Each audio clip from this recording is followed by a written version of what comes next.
Bom,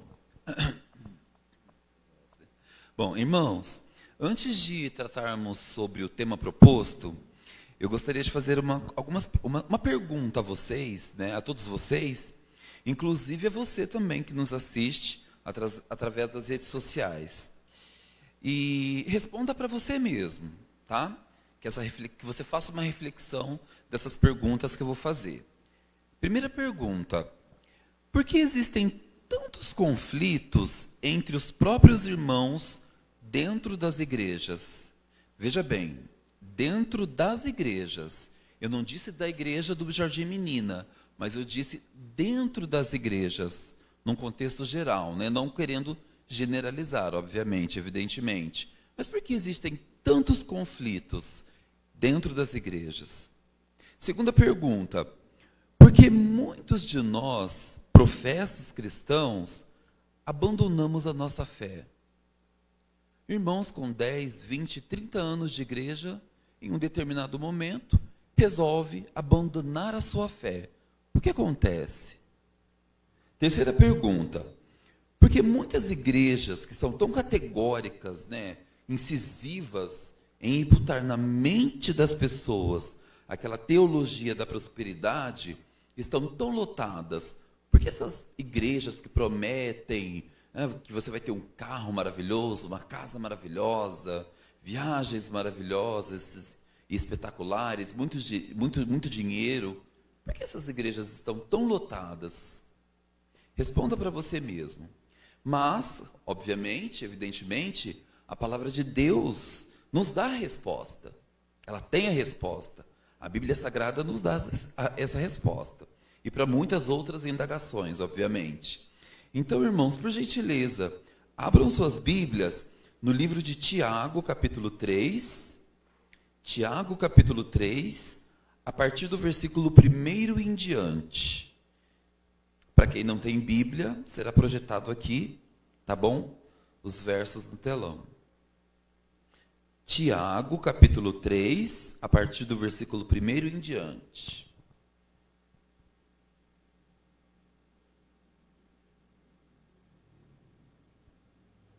Que nos diz o seguinte: meus irmãos, não vos torneis muitos de vós mestres. Sabemos que havemos de receber maior juízo. Olha a seriedade.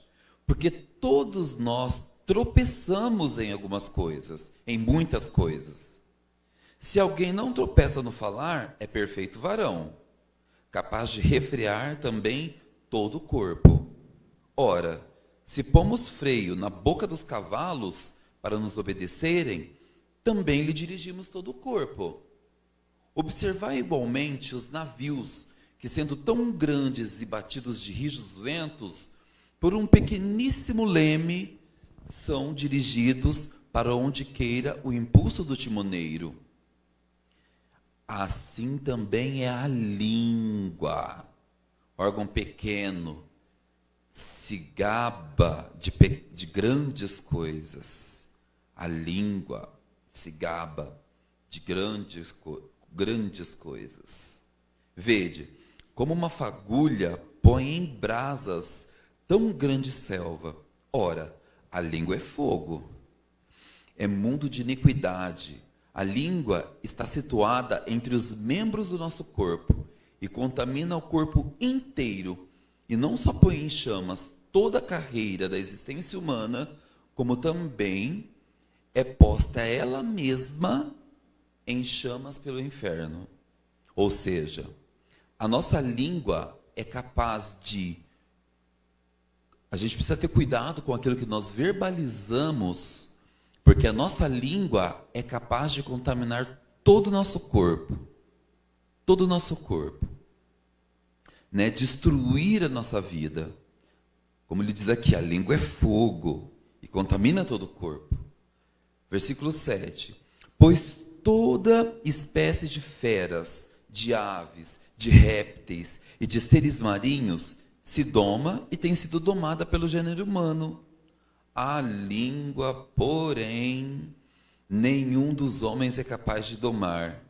É mal incontido, carregado de veneno mortífero. Meu Deus, como nós precisamos da ajuda do Espírito Santo para refrear a nossa língua. Com ela, bendizemos ao Senhor e Pai. Também com ela, amaldiçoamos os homens, feitos à semelhança de Deus. Você fala mal de uma pessoa, porque por mais que ela esteja no erro, ela ela tem a imagem e semelhança de Deus. Que direito eu tenho de falar mal, então, do meu irmão, do meu próximo? De uma só boca procede bênçãos e maldição. Meus irmãos, não é conveniente que estas coisas sejam assim. Acaso pode a fonte jorrar do mesmo lugar o que é doce e o que é amargoso? Tem como? Não. Acaso, meus irmãos, pode a figueira produzir azeitonas? Ou a videira figos? Tampouco fonte de água salgada pode dar água doce? Incoerente. Quem entre vós é sábio e inteligente? Mostrem mansidão, ou seja, humildade, de sabedoria mediante contínuo proceder às suas obras. Se você é inteligente, se você é sábio, se Deus te capacitou para que você possa proclamar o Evangelho, não seja orgulhoso. Mas, como a palavra diz, mostre em mansidão de sabedoria, mediante contínuo proceder, as suas obras. Se pelo contrário, tendes em vosso coração inveja amargurada e ressentimento faccioso, nem vos glorieis disso, nem mentais contra a verdade. Esta não é a sabedoria que desce lá do alto, antes é terrena, animal e demoníaca. Pois onde há inveja e sentimento faccioso, aí há confusão e toda espécie de coisas ruins. Uma observação. O que é esse sentimento faccioso? O que significa isso? O sentimento faccioso, ele denota uma rivalidade egoísta e mesquinha.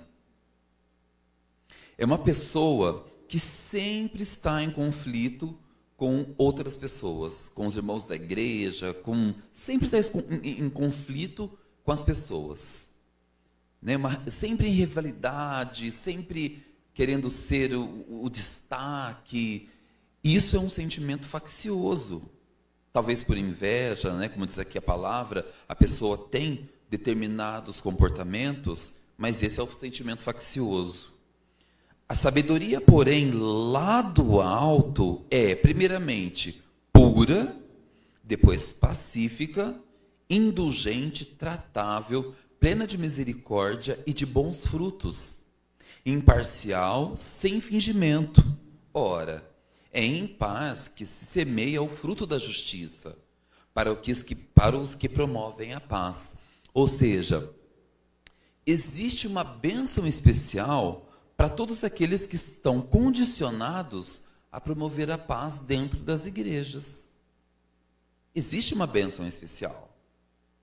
Né? Agora, quando o irmão fala do outro, repara na roupa do outro, fala que o irmão fez isso, que né, cicrano fez outra coisa, enfim. Isso não é bom. A palavra de Deus nos diz que a nossa língua é veneno e que pode nos levar para situações desastrosas. Pois bem, meus irmãos, então o tema dessa noite, o tema que eu escolhi, que eu intitulei é Um Encontro Inesperado. Entretanto, eu preciso fazer aqui com vocês algumas considerações que são significativas e graves em decorrência do texto bíblico que nós lemos, né, que acabamos de ler aqui, de Tiago, né? E aí eu quero apresentar aqui para vocês alguns conceitos para que possamos entender de maneira mais transparente, né, os enigmas, os significados dessas 3 primeiras indagações que eu fiz para vocês no início, tá bom? Então vamos lá.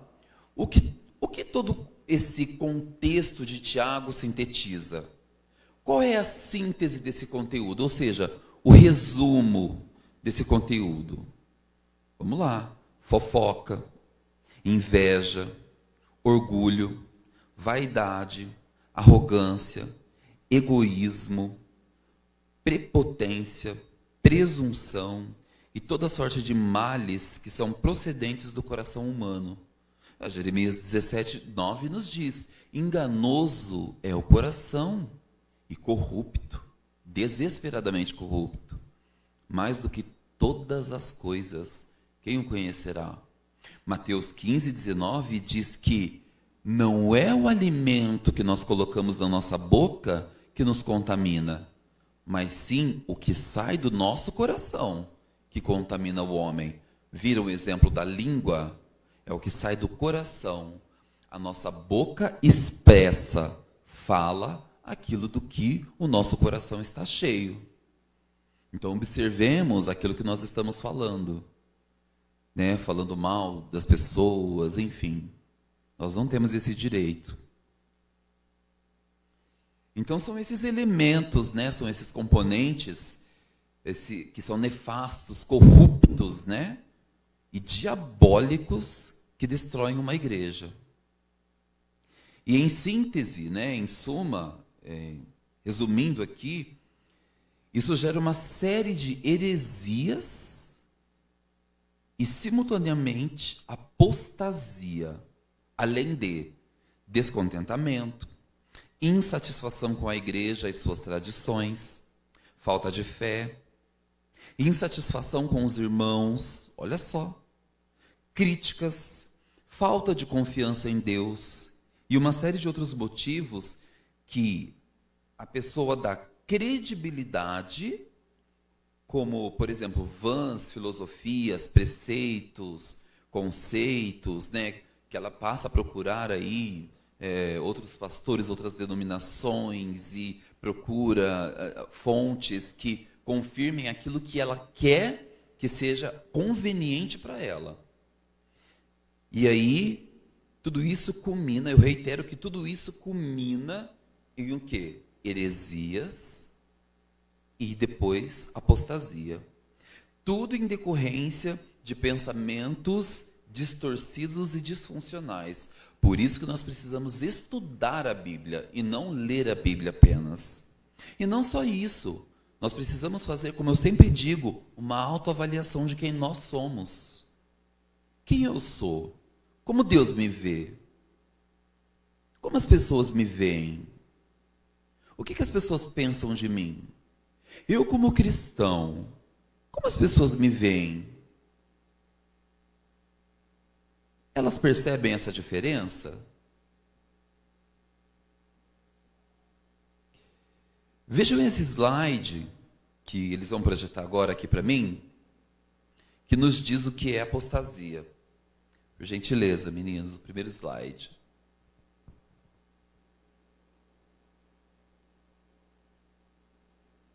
Olha lá. Apostasia, ação ou efeito de apostatar. Abandono público da fé da igreja a que se pertence. Abjuração, abandono de um partido ou instituição. E eu quero fazer um complemento aqui para reforçar o conceito de apostasia que eu encontrei na internet. Abre aspas. O conceito de apostasia tem o sentido, de um afastamento definitivo e deliberado, ou seja, racional, de alguma coisa, uma renúncia de sua anterior fé ou doutrinação. Ao contrário da crença popular, não se refere a um mero, a um simples desvio ou um afastamento em relação à sua fé e à prática religiosa. Pode manifestar-se abertamente ou de modo oculto. Ou seja, você pode estar dentro da igreja e ser um apóstata, estar apostatado. Pode estar dentro da igreja e ser um apóstata. A pessoa acredita piamente que ela está agindo da forma correta. com seus conceitos, os seus pensamentos. Ela acredita. E ela não consegue perceber que está tentando fazer um bem em prol dela, em detrimento da igreja. Quer dizer, ela pensa que ela está fazendo bem para ela, para a igreja, mas na verdade ela está causando um detrimento para a igreja, devido àqueles sentimentos facciosos que eu citei no início. Né? Abre aspas. Dependendo de cada religião, um apóstata, afastado de um grupo religioso no qual era membro, olha só, gente, que sério isso daqui, pode ser vítima de preconceito, intolerância, difamação e calúnia por parte dos demais membros ativos. Nós, quando um irmão se afasta da igreja, seja lá qual seja o motivo, o que ele tenha feito, o sangue de Cristo é suficiente para salvar a vida dele, para resgatá-lo. Mas aí nós vamos lá, criticamos, difamamos, e esse irmão, com certeza amargurado, vai falar mal da igreja. E o que as pessoas vão pensar da igreja? Eu não vou naquela igreja. Né?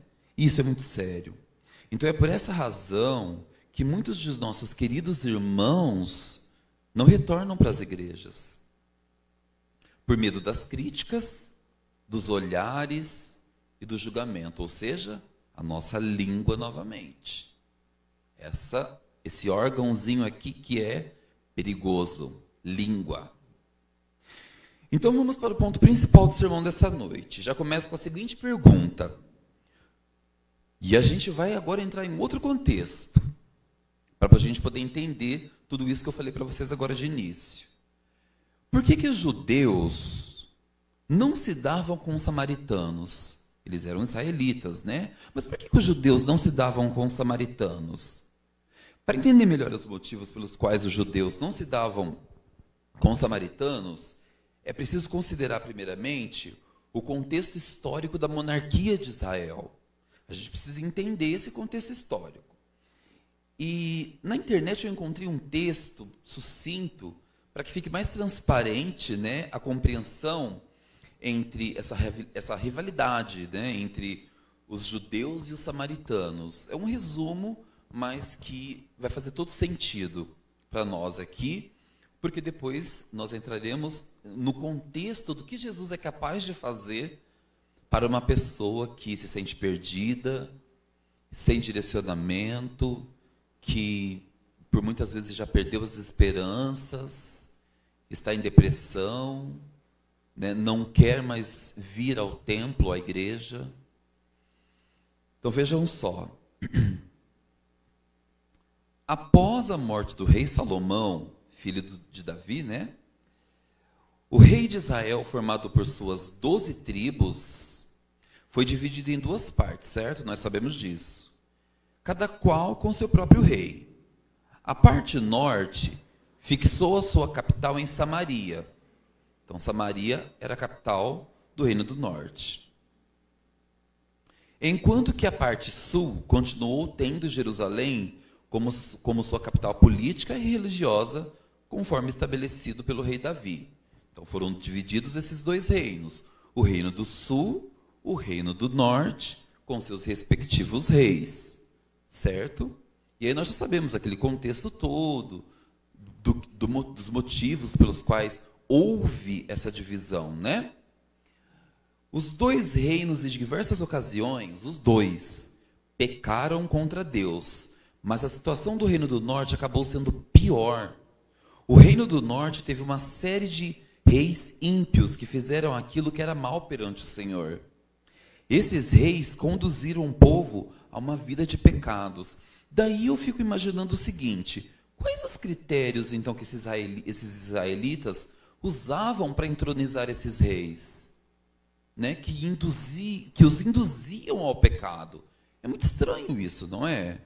O castigo divino, de forma mais extrema, chegou primeiro ao reino do norte do que ao reino do sul. O reino do norte foi sendo progressivamente tomado por estrangeiros, e tão logo Samaria caiu diante do Império Assírio. Então, o que aconteceu? A Síria invadiu Samaria, subjugou Samaria, estabeleceu ali o seu governo, certo? E ali os estrangeiros também começaram a chegar em Samaria, né? E aí eu reitero que todo esse contexto histórico explica, então, a origem dos samaritanos como um povo detestado pelos judeus. E continuemos. Quando a Síria tomou conta de Samaria, o rei assírio deportou muitos israelitas para outras terras de seu império. E também importou pessoas de outros povos, subjugados também pela Síria, para viver em Samaria. Os israelitas que continuaram, viveram em Samaria e acabaram se misturando com os estrangeiros e assimilando os costumes desses povos. Ou seja, houve uma miscigenação entre esses povos. Eles começaram a se misturar, né? Estrangeiros, os assírios, enfim. Então, o sangue dos samaritanos já não era mais aquele sangue puro, né? Não era o sangue puro. Eles começaram a fazer isso, né? Se contaminar com outros povos e acreditar nos conceitos deles, nas teorias, nas filosofias, tudo isso. A Síria atacou, então, Samaria, subjugou Samaria e estabeleceu seu governo ali. Todas essas evidências, elas corroboram essa rivalidade entre esses dois grupos. Por isso que eu disse sobre rivalidade dentro da igreja. Porque dentro da igreja, todos nós, acredito, pelo menos, pensamos igual, né? Nós temos o mesmo pensamento, compartilhamos da mesma ideia, dos mesmos princípios, dos mesmos valores. E se porventura um irmão foge daquilo que não condiz com a palavra de Deus, nós temos que conversar com esse irmão para saber o que está acontecendo.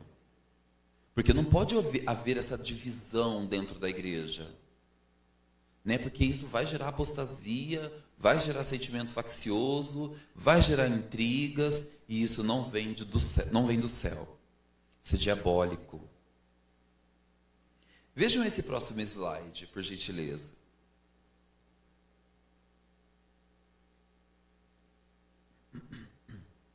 Olha lá. Os samaritanos considerados porcos, levianos, promíscuos, escória, libertinos, depravados e pecadores, conseguiram ver que Jesus era o Salvador do mundo. Que interessante isso, não é? Os samaritanos ali detestados pelos judeus, mas eles conseguiram entender que Jesus era o Filho do Deus Altíssimo. Eles aceitaram Jesus como seu Salvador. Eles aceitaram Jesus. Enquanto que os judeus, considerados os predestinados, os filhos de Deus, os puros de sangue, né? Os salvos, os limpos, aí vem reticências, não aceitaram a Jesus como seu Salvador pessoal. Curioso isso, não é? Porque apesar de toda a apostasia que era decorrente em todo Israel, os samaritanos, eles aceitaram Jesus.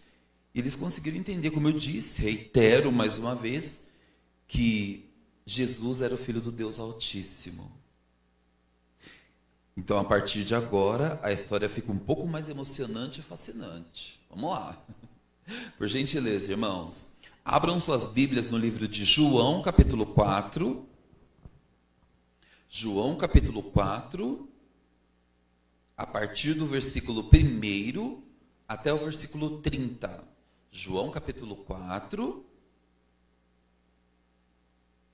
a partir do versículo 1 até o versículo 30. Vai ser projetado aqui também.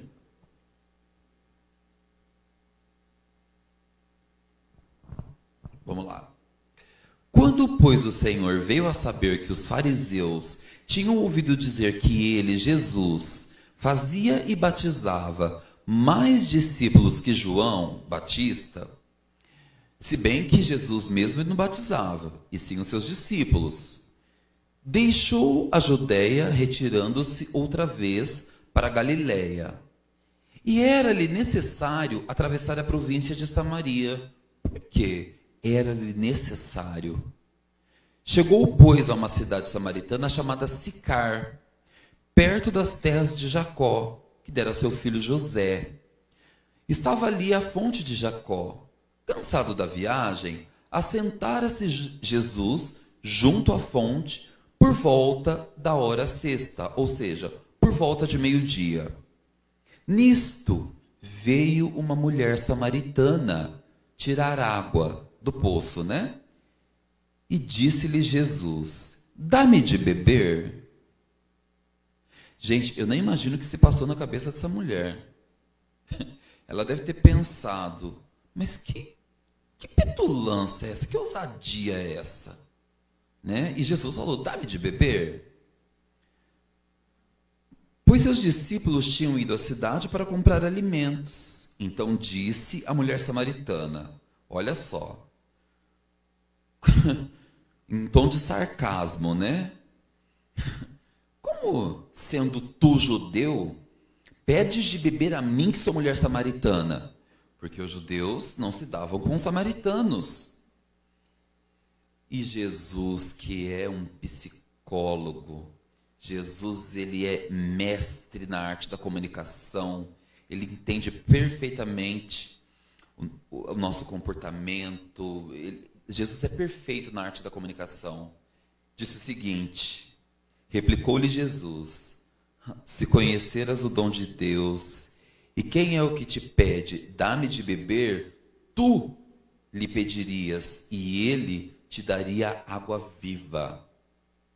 Respondeu-lhe ela, com sarcasmo, Senhor, tu não tens com que atirar, e o poço é fundo. Onde, pois, tem essa água viva? Estava debochando mesmo, né, de Jesus. Aí ela continua, és tu, porventura, maior do que Jacó, o nosso pai, que nos deu o poço, do qual ele mesmo bebeu, e bem assim seus filhos e seu gado? Afirmou-lhe Jesus. Ai, Jesus, incrivelmente, Jesus é mestre, né? Quem beber desta água, tornará a ter sede. Tornará a ter sede. Aquele, porém, que beber da água que eu lhe der, nunca mais terá sede. Pelo contrário, a água que eu lhe der será nele uma fonte a jorrar para a vida eterna. Essa mulher pensou que essa água era uma água mágica. Ela não conseguiu compreender a princípio o que Jesus estava querendo dizer. Daí disse-lhe a mulher, Senhor, dá-me dessa água para que eu não mais tenha sede, nem precisa vir aqui buscá-la. Porque naquela época, muitas pessoas eram marginalizadas, né, como a mulher samaritana, por exemplo. Então, eles buscavam água no poço de Jacó por volta de meio-dia, para que eles não pudessem ser vistos por outras pessoas, né? E, enfim, então eles buscavam nesse horário, naquele sol escaldante. Então, por isso que ela disse, dá-me dessa água, para que eu não tenha que vir mais aqui. Ela estava cansada já de ter que ir nesse poço todo dia buscar água, todos os dias. E ela pensou que era uma água mágica, né? Disse-lhe Jesus. Aí, Jesus toca na ferida dela. Olha que psicólogo maravilhoso. Disse-lhe Jesus, vai, chama o teu marido e vem cá. Ao que lhe respondeu a mulher, não tenho marido. Replicou-lhe Jesus, bem disseste, não tenho marido. Porque 5 maridos já tiveste, e esse que agora tens não é teu marido. Isso disseste com verdade. Eu acho que aquela mulher se espantou mais uma vez, tanto que ela disse, Senhor, disse-lhe a mulher, vejo que tu és profeta. E aí, ela tentou desviar o assunto, porque aquilo era muito doloroso para ela, tocar nessa ferida. 5 maridos, e o sexto marido provavelmente era o amante dela, né? Não era marido, como diz a palavra. E ela tentou desviar o assunto, dizendo o seguinte: nossos pais adoravam neste monte. Adoravam quem? A Deus. Vós, entretanto, dizeis que em Jerusalém é o lugar onde se deve adorar a Deus, né? Disse-lhe Jesus: mulher, podes crer que a hora vem quando nem neste monte, nem em Jerusalém adorareis o Pai. Vós adorais o que não conheceis, nós adoramos o que conhecemos, porque a salvação vem dos judeus. Jesus era judeu, então a salvação vinha dos judeus. Era adjacente aos judeus. Mas vem a hora, e já chegou, em que os verdadeiros adoradores adorarão o Pai em espírito e em verdade, porque são estes o que o Pai procura para seus adoradores. Deus é espírito, e importa que os seus adoradores o adorem em espírito e em verdade. E a mulher respondeu com toda humildade: eu sei, respondeu a mulher, que há de vir o Messias chamado Cristo. Quando ele vier, nos anunciará todas as coisas. Disse-lhe Jesus, aqui foi o ponto culminante, um fator determinante para que tudo acontecesse de uma maneira espetacular. Disse-lhe Jesus: eu sou, eu que falo contigo. Eu nem imagino também o que essa mulher pensou. Eu que falo contigo. Neste ponto, chegaram os discípulos e se admiraram de que estivesse falando com uma mulher. Todavia, nenhum lhe disse: que perguntas? Ou, por que falas com ela?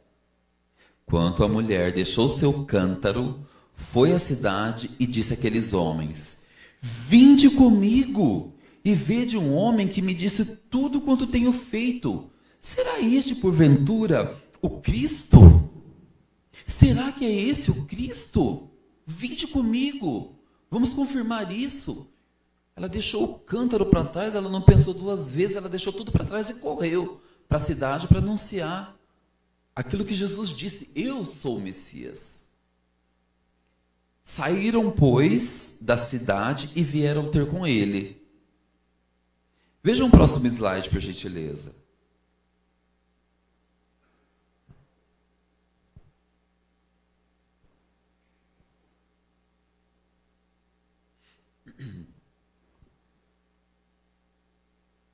Começa ali nos judeus. Isso. Judeus e samaritanos se detestavam por um motivo simples. Eles eram muito parecidos, mas não eram iguais. Os judeus acreditavam que Yahvé, que é Deus, né, deveria ser cultuado somente no templo de Jerusalém, enquanto os samaritanos preferiam cultuar no Monte Gerizim. Essa era a diferença, porque eles tinham os mesmos princípios. Além disso, os dois grupos se diferiram nas crenças religiosas por conta do tempo em que ficaram sob o poder dos babilônicos e assírios, respectivamente. Então, eles tinham os mesmos princípios, né? Eles acreditavam no mesmo Deus, no Messias e tudo isso. Mas, infelizmente, o que houve foi essa separação, né? Quando a Síria, então, invadiu o Reino do Sul e começou toda uma série de desgraças, né, que tomaram conta dos reinos e tudo mais. Mas assim, as suas ideias, né, tanto dos samaritanos quanto dos judeus, eram ideias convergentes, né, que se direcionavam para um único ponto, porque eles acreditavam no mesmo Deus, né? Contudo, no caso da mulher samaritana, especificamente,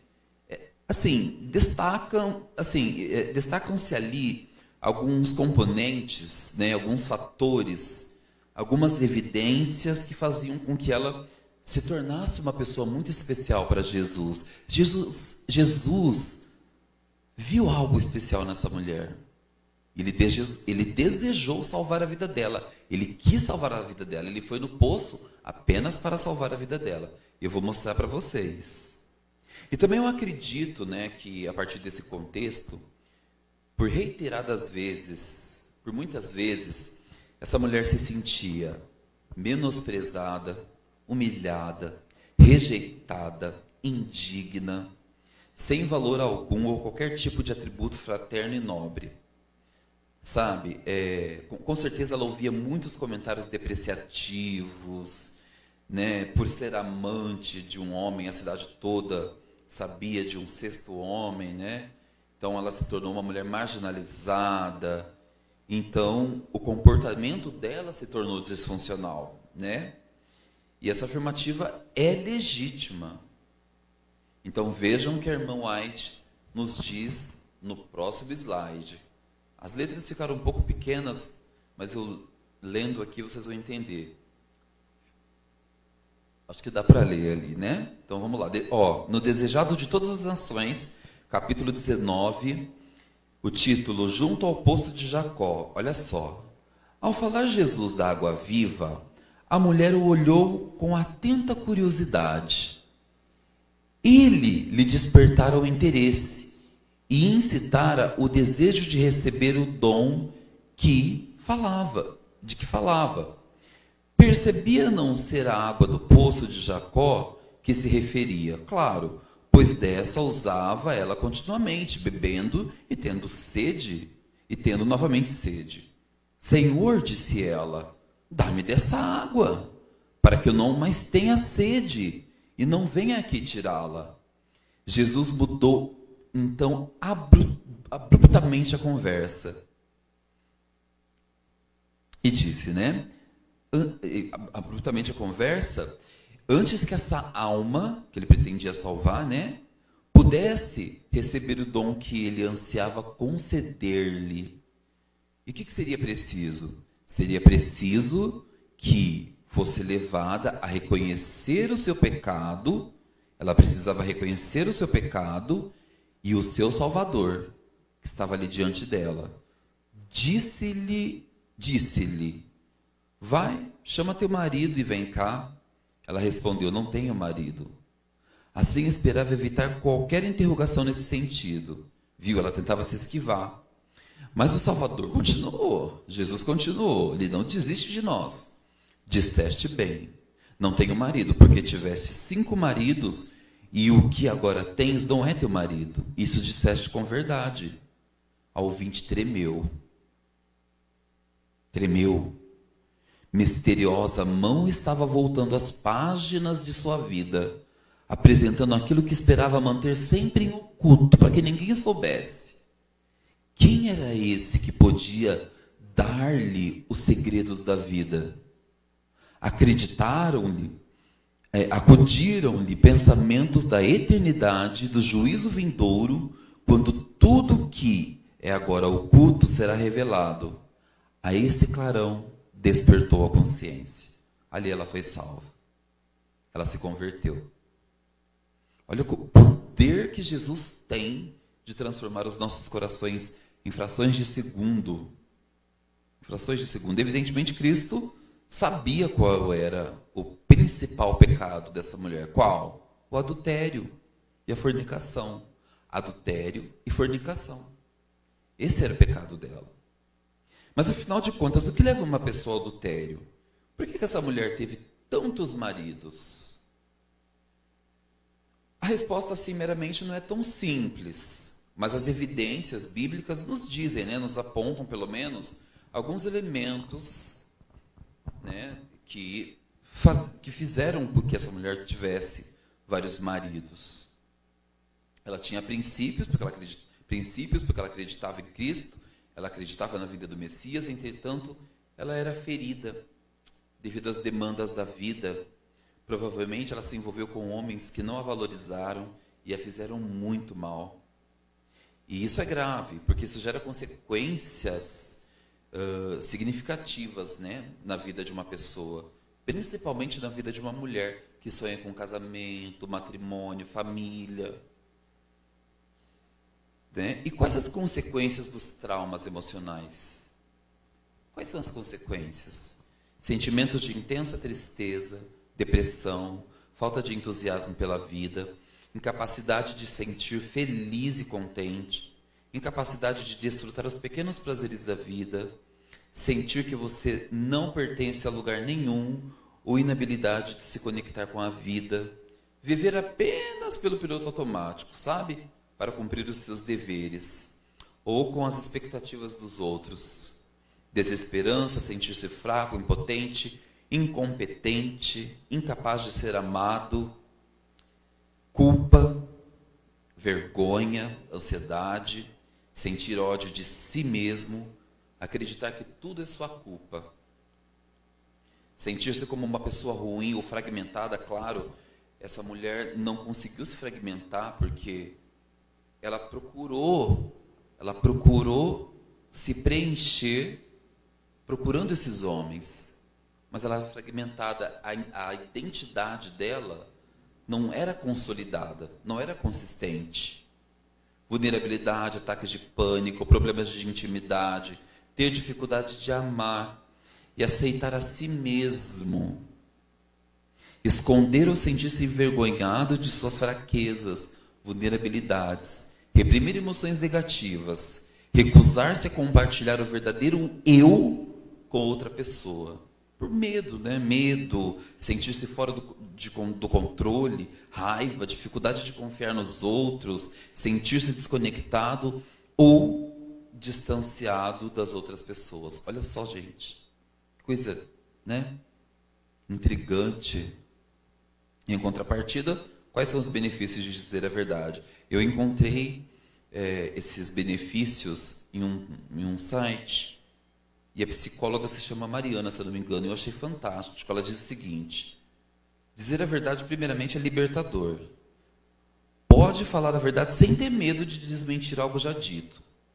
É uma forma de ser livre já. A verdade é capaz de nos libertar das amarras, mesmo que no primeiro momento ela possa causar dor. É uma dor que é passiva de tratamento. Nesses momentos, quando a verdade aparece, ela se torna uma força de mudança. Foi o que aconteceu com a mulher samaritana. Quando Jesus falou com ela, ela mudou, se converteu rapidamente. Veio uma força de mudança nela, esperança. E todos esses sentimentos que ela teve sumiram. Olha que poder que Jesus tem. Segundo, menos estresse, né, para a sua vida. Mentir gera um estresse desnecessário para a sua vida, já que o nosso organismo se prepara para a defesa. A gente sempre fica na defensiva. Ficamos alerta para evitarmos sermos descobertos. E dependendo da mentira, esse estado pode perdurar. Terceiro, consciência tranquila, né? Ótimo, consciência tranquila. Mentir nos faz sentir culpa, principalmente quando envolve alguém que gostamos. Normalmente são mentiras inocentes, que criamos para não magoar ou para se justificar. E isso pode deixar nossos pensamentos inquietos. Você fica inquieto, você não consegue dormir bem, você, né? Melhora a memória. Quando falamos a verdade, nossa memória funciona de acordo com a nossa necessidade, sem forçar. Quanto mais mentimos, mais precisamos mentir. Isso demanda organização, memória e atenção. Muitos recursos, inclusive os cognitivos, e quanto maior o esforço cognitivo, mais há desgaste psicológico. Você precisa ficar inventando e mentindo. Isso te leva a depressão e uma ansiedade exacerbada, agonia, angústia, né, e uma série de outros sentimentos negativos. Quinto, mais qualidade de vida. Falar a verdade permite ser quem você é. Porque quando você fala a verdade, aí não tem como a pessoa te ofender. Você está falando quem você é. Eu sou assim mesmo. Quem você é, sem medo de falar algo que te comprometa ou que te desminta, torna os seus dias mais leves, né? Sem estresses desnecessários ou tensões. Além disso, mentira tem perna curta. Ou seja, um dia ou outro, a verdade pode aparecer e causar uma situação desagradável. Desagradável. Irmãos, e antes de terminar o sermão dessa noite, eu quero ler aqui com vocês 3 versículos bíblicos, não precisam projetar, para que possamos entender sempre que, primeiro, o Senhor Jesus fará de tudo, para transformá-lo, para transformar o seu coração. E Ele transforma. Pode acreditar. Se você pedir, Ele transforma. A gente só precisa aceitar isso, né? A gente só precisa aceitar essa graça. E aí o Espírito Santo faz todo o trabalho, né? Ele vai te moldando, Ele vai te apresentando tudo aquilo que vem do céu, né? Você entra em outra atmosfera. E o Espírito Santo te convence do pecado, da justiça e do juízo. Então, primeiro texto, 1 Pedro 3, capítulo 3, de 8 a 9.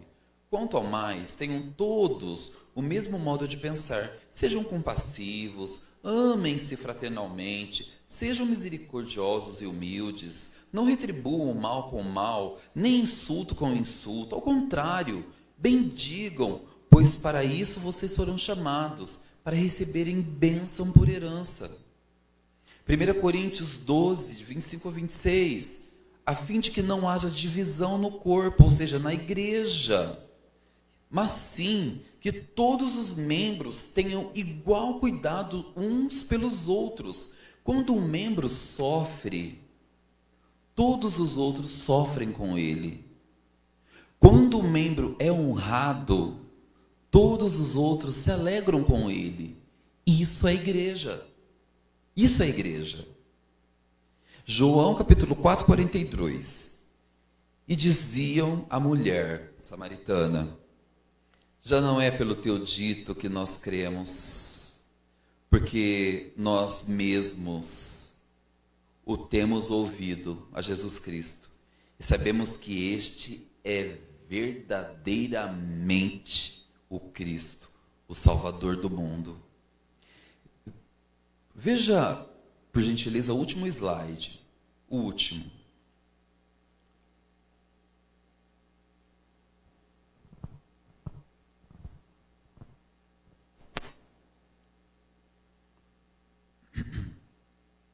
Olha lá. A verdade só incomoda os hipócritas. Interessante, né? Por que a verdade só incomoda os hipócritas? Porque eles não querem dizer quem eles verdadeiramente são.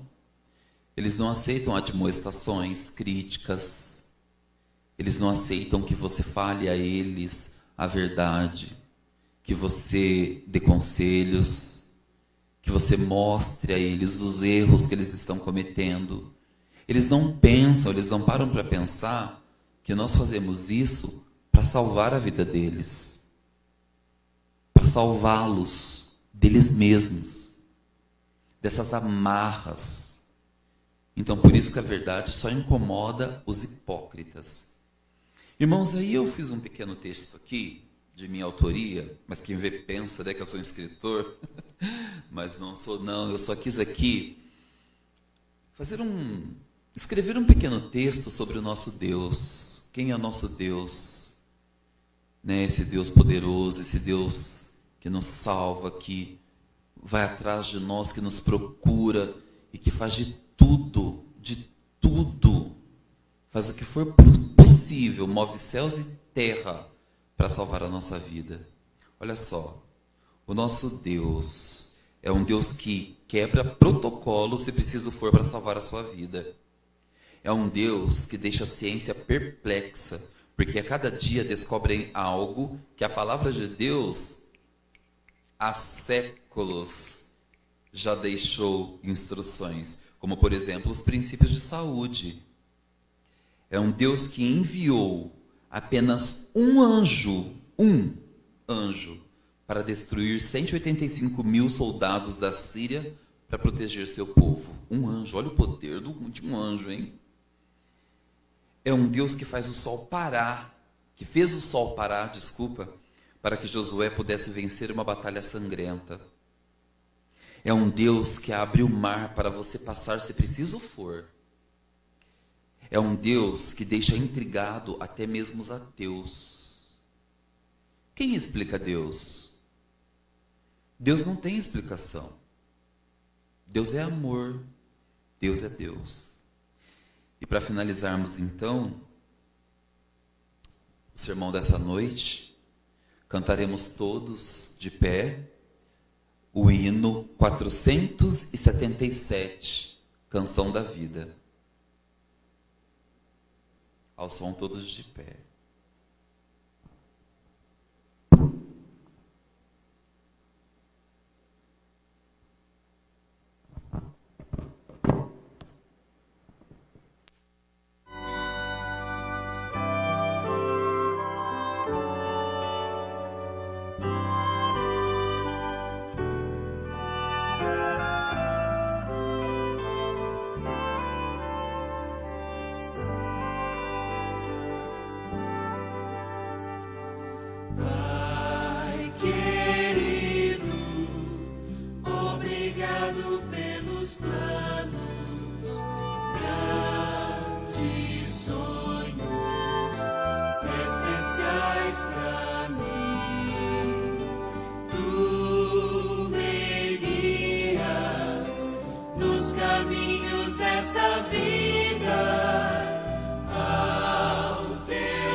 Assim como nós estamos, curvemos então as nossas frontes para falarmos com Deus.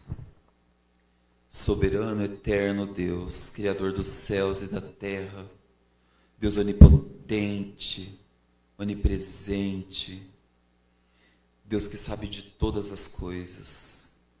Senhor, nós te agradecemos pela tua bondade, pelo teu carinho, pelo seu suporte. Nós te agradecemos porque as tuas misericórdias se renovam a cada manhã e o Senhor sempre nos sustém. Nós sabemos que quando confiamos no Senhor, nada nos faltará. O Senhor é um Deus de providências. O Senhor é um Deus que age para salvar as nossas vidas. Senhor, assim como a mulher samaritana, faça com que nós, através do teu Santo Espírito, não tenhamos um espírito orgulhoso, mas aceitemos aquilo que Jesus nos traz como verdade, para que sejamos salvos. Faça-nos aceitar a tua graça, proteja-nos de todo mal. Senhor, refreia a nossa língua, para que não falemos mal, nem dos membros da igreja e nem das pessoas lá fora, porque todos nós somos teus filhos, criados à tua imagem e semelhança.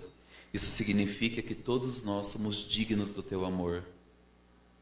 Então, Senhor, nessa noite e nesse ano que se inicia, que seja um ano abençoado para todos nós, um ano de muita prosperidade, muita saúde, muito amor, muito afeto, que o Senhor fortaleça os nossos laços e que a nossa igreja fique cada vez mais forte.